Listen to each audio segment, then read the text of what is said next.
обича, но вие ме мислите за екзотика. Живях си тук от векове и самота, в малка популация с голяма честа. На много места съм бил знак и легенда, но днеска съм крит интернет тренда.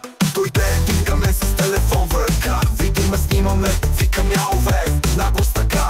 Сякаш съм коткото в квартала на Шумена, аз съм черен леопард с огателска походка. Сега къде да се скрия пак от бракониери и хора без страх. Не съм играчка, не съм сувенир, а тревен хищник, не цирков сувенир. Ялове, всичко ме уникален звяр, аз съм цар и в Турция дори Кангали лайк, но кой ще ме спре? Аз съм легенда, не клича на дете.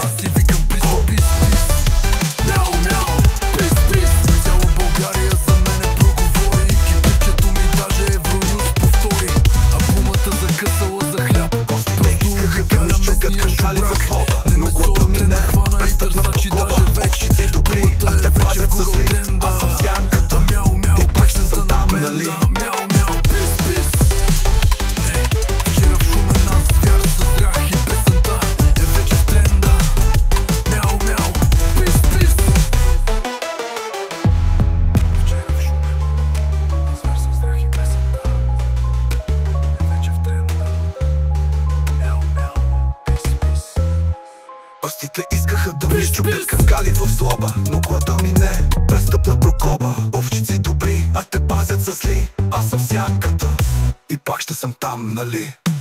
Ялове, викаш ми ти, а аз съм цар и в Турция дори Кангали лаят, но кой ще ме спе? Аз съм легенда, не крича на дете.